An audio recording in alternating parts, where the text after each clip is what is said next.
lakini mambo yetu tusiseme. Yes.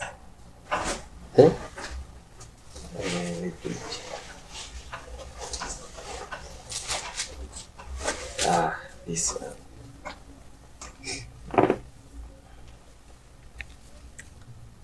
How are you, good people of art? Thanks for clicking in. Let's read our word of today from the book of knowledge, which comes from Psalms 15. Lord, who may dwell in your sanctuary? Who may live on your holy hill? He who walks in blameless, and who does what is righteous, who speaks the truth from his heart, and has no slander on his tongue, who does his neighbor no wrong, and casts no slur on his fellow man, who despises a vile man, but honors those who fear the Lord, who keeps his oath even when it hurts, who lends his money without usury, and does not accept a bribe against the innocent. He who does these things will never be shaken. Good words there. My friend,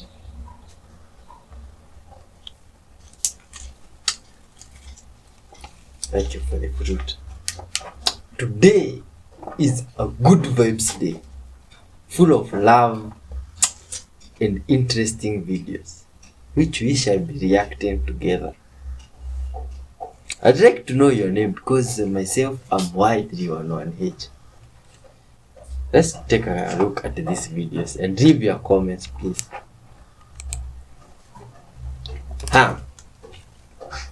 Oh, look at this. How animals looked before evolution. Whales used to look like this. Then there is the Indo-Hughes. I don't know which one that is. Oh, it turned to horses. Or what happened? The Iofias Ehopas. Do these ones still exist? Elephants have always looked like this since the past. Look at the Erythrium. Oh, the Erythrium changed to penguins. Or what happened? The Sinosauropteryx. Some of these animals, my friends, they look like... look at the rhinoceros there. Did it change? The Hyrachias. Oh, are these real or fiction animals? Look at the giraffe. The Kandu. Merix. My friends, this one exists, or they exist in Australia. Some of them I've never heard them. Proteropas changed to the hyenas. Oh, man. The Protisi. What are some of these names? Who named these animals? They changed into cats. Maybe that's why they even evolved. So that to shorten their name, you see. Prorairas is my 10-year-old son, the only one to capture a meteor falling in Montreal, Canada on 18th of May 2024. Holy crap, is that? That's falling down so speed.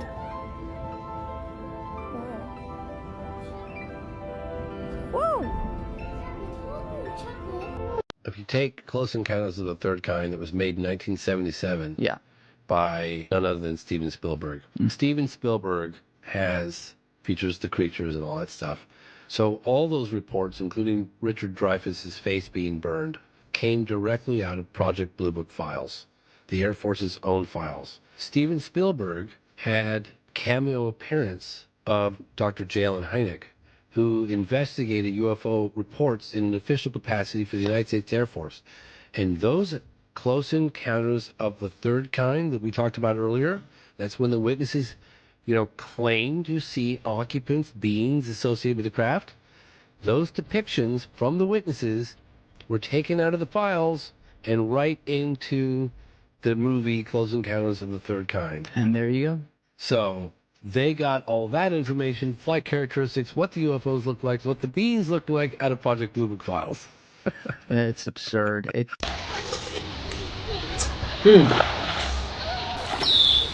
Which fish is this? Hey, is this a fish?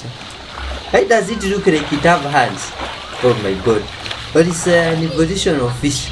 I'm I've been feeling anxiety about... Anxiety. Speak up, yes, so that all may share in your anxiety. Yes. About... About what? Earth changes. Earth changes. And the situation in this country and in the world. Yes. And most of the time, Yes. I'm very excited about the transition. All right. And But some of the time, it's getting anxious. there. It's getting there. Getting where? Getting through the transition. Getting through the transition. Well, you see, you're adding anxiety by looking at it as having to get through it instead of living in it. Okay. Be here now. The journey is the thing. Whatever happens is what's supposed to happen. How you respond to it determines the effect it has on your life. Remember, nothing has built-in meaning. Nothing has built-in meaning. Everything is neutral. You supply the meaning you've been taught to supply it with, and the meaning you supply it with determines the effect you get out of the situation. So if you find that you're anxious, you are supplying a meaning that is, by definition, generating anxiety. If you don't prefer that, supply a definition to what's happening that will allow you to extract only beneficial experiences from it, no matter what anyone else may be experiencing in the very same event. Does that make sense mechanically to you? Yes. Does this help you? Yes. Is there something else you wish to explore about this? Yes. How much of this is actually mine, and how much am I picking up from humanity? You do exist in an agreed upon reality, a co-created reality. So there is always the opportunity to key into other people's vibrations and key off of those vibrations, as you say, picking it up from other people. However, the only way you can actually experience what you are sensing in other people's vibrations is by absolutely creating it in your own vibration. You cannot experience it otherwise. We often use the following seemingly simplistic, but nevertheless fully illustrative example to underscore the point. If you are walking down the street and you are wearing white socks, and somebody runs up to you and says, "I hate your orange socks," you would just look at them like they're crazy, because that's not your reality. You would understand that that vibration has to do with them. It's their issue, not yours, because you're not wearing orange socks. You would have no negative reaction. You follow me? Yes. Because you don't relate to it. It's not your reality. So it's fundamentally neutral until you supply the meaning. But if somebody runs up to you and says, "I think you're stupid," you already have been taught to assign meaning to the word stupid, so very often many of you will react to it before you think about it. The idea is to neutralize all the meanings and take a moment to pause and select what meaning you prefer to give to the situation, so that regardless of the other person's intention in the event, you will only experience a positive and beneficial result based on the meaning you have supplied. Does that make sense? Yes. Does this help? Yes. Can you begin to supply meanings to every event, every circumstance, and every situation you encounter that will allow you to extract a beneficial result from it, rather than worrying that it will have a negative effect on you and create anxiety? Yeah, I assume so. All right, well, will you do so? It's a choice. There is nothing empirically that says it has to be one way or the other. If you want to experience anxiety, if you like experiencing anxiety, by all means continue to do so. No, it's distracting. It's not working for you, is it? No. All right. Please understand this. This is a very powerful concept. Motivation. You're always motivated in your choices to choose this over that. Always motivated by one thing and one thing only. All your motivations are based on the same principle. There is no other principle. You will always choose in the direction of what you believe to be more pleasurable, and you will always move away from what you believe to be more painful. Now, therein lies the paradox, because obviously you have the capability of recognizing that sometimes you will choose things that seem to be painful over things you would think would be more pleasurable. But if you are choosing the obvious painful thing over the obvious pleasurable thing, what that tells you is you have a belief system within you that is actually labeling the painful thing as more pleasurable than the so-called pleasurable one for some reason. Because you wouldn't choose it if you didn't label it as being the lesser of the two evils. So you have to find out what the definition is you might be attaching to things that would allow you to see that as the only choice to make. And when you find out what that definition is, it will become obvious and transparent to you that you no longer need to make that attachment to that thing. And when you let it go, you will automatically then choose the thing that you have attached more pleasure to. That's the only thing that exists in the mechanism of motivation. You move toward pleasure, what you perceive to be pleasurable. You move away from pain, what you perceive to be pain. It's all based on what you perceive to be, what you believe to be, what you define to be pleasure and pain. So when you change those definitions, you will not hesitate for a second to choose something that gives you a more beneficial experience once you are attaching more beneficial meanings and definitions to it. No other process is required. Does that make sense? Yeah. So in other words, what you're saying then, yes, that when I have this anxiety, it's... Own it. Own it. Okay. You must own it, because you cannot change what you do not own. Don't ignore it. Don't deny it. Don't say, I'm supposed to be more spiritual than this. The anxiety has value. What value does it have? It puts you in touch with the fact that you have a definition that doesn't work for you. Oh, joy! My anxiety has revealed something I didn't know about myself. I can't wait to explore and find out what that definition is so I can let it go. And that's how you instantly turn anxiety into excitement. Because understand, you only have one energy. You experience your very own energy, your very own vibration as fear, as anxiety, when you are filtering it through belief systems that are out of alignment with your true self. But you experience the very same energy as joy and excitement when you filter it through belief systems that are in alignment with your true natural self. So feeling fear and feeling anxiety is a beneficial tool to let you know when you're holding on to a belief that doesn't work for you. And as soon as you recognize it and use anxiety that way by owning it, accepting it, acknowledging it, and then diving into why it's there, you will instantly transform it into joy and excitement, because you'll be using it for the reason it exists, to bring your attention to the fact that there is something there that's out of alignment that you want to bring back into alignment. So it's a positive thing. So instantly recognizing that will automatically change the attitude and energy of the entire experience. Make sense? Yes. Does that help you? Yes. Thank you.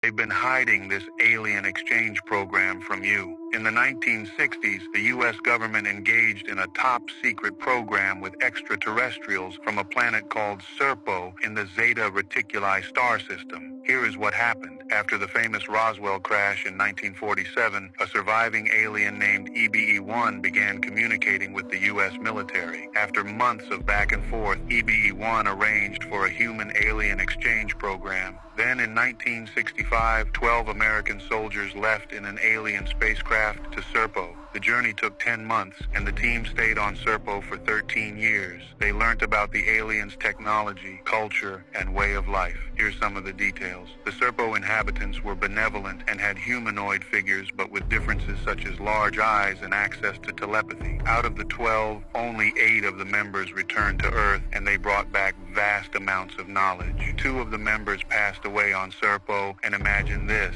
2 chose to remain. The members that returned lived out their lives under new identities. This information was leaked by a former government official in 2005, but it raises many questions like, what did we learn from Serpo? Or more importantly, how did the 2 members pass away? Wow. Video evidence of a real UAP clocking itself and only visible through infrared. Let's see what IR, which you can't see.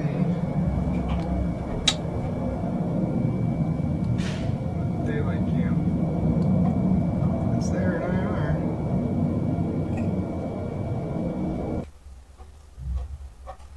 Oh my god. What could that be? This is crazy, man. Only visible through the infrared camera or something like that. It's unbelievable. As you can see, the UFO there can be seen with the direct cameras. It can be seen safely. Oh, those are... I'm gonna blow your mind. Even nature represents the Trinity perfectly. Take a look at this tree, right? You got the roots, which you can't see, then you got the branches, then you got the leaves. The Father, the Son, and the Holy Spirit. The higher self is the you that is on the mountaintop, that has the big picture, that has the far view, that can look down at the physical mind in the valley and say, the road is this way. I'm telling you, turn left. I know you think you're supposed to turn right because you think you're in charge, but I'm telling you, turn left. Pay attention, pay attention, pay attention. You don't have to know how turning left is going to get you to where you want to go. I can see that it is because I'm on the mountaintop. You don't need to know. All you need to do is what? Trust me that I'm telling you the truth. Why would I do anything different? I'm you. If you don't know why you're here, right here watching this video, you're quite literally insane. If you don't understand every single thing that you do, why you do it, and how you got there, you're quite literally insane. But I'll tell you why you're here, if you're still watching this video, and I believe you are, is that you are on your spiritual path looking for the answer. Just part of the algorithm. And so we search for the truth. This is at the bottom of the algorithmic barrel to understand energy in ourselves as the universe or God. This is all that exists. So congratulations, you've made it to the bottom of the barrel. However, you don't understand energy well enough to convince yourself of that fully. So here you go. Sacred geometry, motion, the path of least resistance, what you refer to as the fabric of reality. These are the answers of existence. And it's quite small, there's only one. So you have made it to the algorithmic bottom of reality. Ta-da! How fun! Now you can apply this to anything you do. And for this, you will be known for all the beautiful art you will make from now on, and all the poetry you're saying to the world. It's going to be really beautiful. Good luck on your journey. In this physical reality of existence, is there free will? Yes, but there is a combination of what you call free will and destiny. It works hand in hand in the following way. When you are a spirit, you generally lay out the idea for a life, the theme of exploration for a life, the things that you wish to learn, to grow from, to experience in general terms, sometimes specific, but overall a general theme or several themes that you desire to explore in the physical incarnation. You could say that that particular theme overall, or series of themes, is the destiny set by the soul. But when you are physically incarnated and have a physical mind, a personality, you are allowed to exercise your free will about exactly how you go about exploring those themes. So you are free to do a number of different things, approach it from a number of different perspectives, experience it from a number of different ways or paths. The idea is like saying that the soul sets up the hallway you will walk down, but the free will of the physical mind to determine how it will experience or walk down that hallway. It can run, it can skip, it can go backwards, forwards, upside down, side to side, crawl, you understand? So free will works in hand with the idea of destiny. Does that answer your question? Yes, but yes. If you can't change the past, how can that determine? You do change the past. How? Change it all the time. Anytime you redefine who you are as a person, you actually create, in a sense, or shift to what you would call a different timeline. Thus, what you supposedly remember as your past will simply be relevant for the person you're defining yourself to be in the present. You may not even know that your past has changed, because it will seem like the past that has always been there relative to the person you are now. But it always changes. The past is the result of the present, not the other way around. Does that make sense? Okay, I understand that. Yeah. All right. If you're the type to listen to Bible verses to go to sleep at night on YouTube, be very careful because last night... Okay, like I said, y'all, I have a story for pretty much everything. I don't know why I'm the one, but I'm here to warn you. Clearly, this is what God wants me to say. I just think it's so funny how this girl said that she heard something strange coming from the prayers she was playing, because this similar experience happened, only scarier.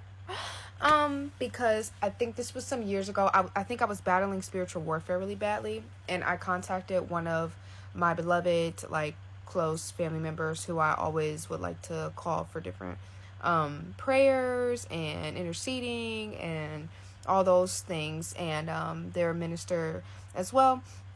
Super sweet. Love them to death. But they had sent me this prayer. They told me, listen to this prayer while you go to sleep. It will really help. And I was like, okay. And I was listening to it before I went to sleep. I was like, dang, this is a really powerful prayer. Like, I love this, like, minister or prophetess, whatever this lady is. I don't know. And she, like, has this really powerful long prayer. This prayer goes on for, like, an hour or 2 hours, like, whole on YouTube. And so I listened to it awake or listened to most of it. I ended up falling asleep, and I woke up to demons in my room, and I woke up to this demonic attack. I can't specify how this attack was because I've had so many different demonic attacks. Only some I remember more in depth, but this one, I think I just remember waking up seeing something in my room, but disappearing. But then I kept falling back asleep, like, okay, well, whatever that is, it was probably, already trying to bother me. And maybe it's getting mad because of the prayer. But I kept waking up the same night to these demons. And I was like, let me pause this, because what's going on? Like, what's in this prayer? What is she saying? Is this something that I'm not hearing or seeing? Is she an undercover witch? I was kind of trying to more so blame myself, though, first before her. Because I was thinking to myself, like, maybe it's me. And I just thought it was weird, but you just never know what people are into, or what people could really be underhandedly. And so I was playing more of her prayer all the way to the end, trying to hear. And honestly, there were some things in there that I didn't fully understand, but I was taking it as me being more of a infant Christian compared to her. Not that I really am, or was at this time, or... I don't know, like, I knew God, I knew Allah, I knew how to pray. I just thought, like, in comparison to her, maybe I just really didn't know as much spiritual lingo. Like, I'm like, maybe this is way more spiritually in depth and I just don't know. But then I'm starting to question, like, maybe there's something she's saying that's really not right. I don't know. But I just say be very cautious of prayers that you so-called listen to, because actually someone else that I knew said that she had awoken to a demonic presence from listening. No, I think it was my mom said that she had awoken to a demonic presence years ago, listening to this prayer, so-called prayer on YouTube.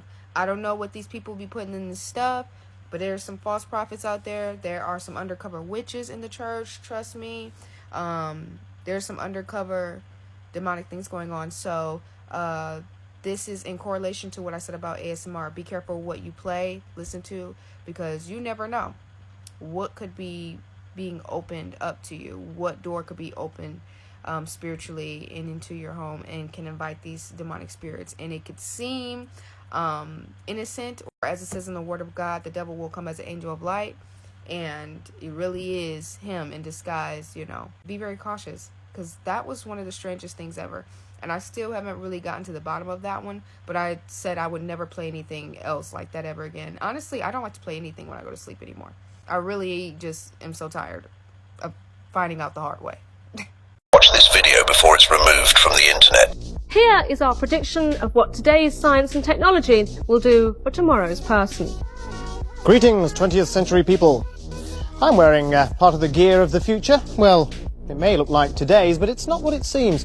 The suit is chemically treated to make it thermosensitive. It absorbs heat when you're hot, thus cooling you down, and releases it again when you're cold, so you maintain a constant temperature. Well, I don't have much in my pockets, few smart cards, holograms of my family, and we've finally solved the problem of lost keys. Don't have any in the first place. Each unique fingertip opens all the different doors in my life when I press them against pattern recognition pads. And I carry my office round with me as well. Now this isn't just a watch or just a TV phone. It's also satellite connected, so I can receive information, any information I want, from any computer I have access to around the world. And I carry a printer for that information in my briefcase, so that when I get a message, it all prints out like that. How about this for a bit of future entertainment? This is my 3D TV, and I can shut out the world for the brief moments that I'm still stuck on mass public transport systems. Okay, so I just seen something on TikTok and I'm freaking out a little bit, and I want to know if somebody can explain this to me, and I'm going to show you what I just saw. Okay, this is a mirror on my wall. Okay, and mirrors are reflective, right? So you see my hand in the mirror. Okay, so this is a journal, and it's quite thick. You see that it's quite thick, okay? So we're going to hold it up against the mirror. So the mirror's reflective, right? You see the back of the book, correct? Yes.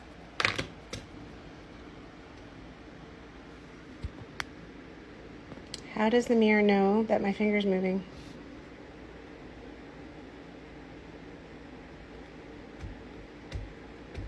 Can somebody please explain this to me? So check this out, guys. Could this possibly be an example of us living under a dome? Watch this.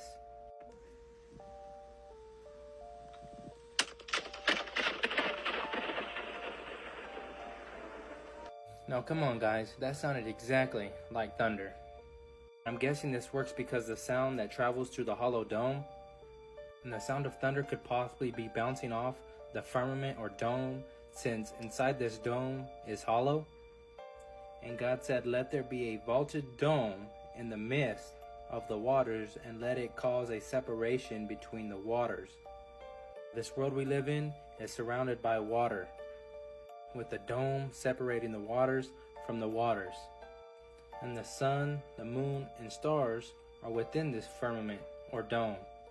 But what do y'all think about this? Y'all let me know in the comments. Don't forget to like, follow me, and share this. And like always, God bless.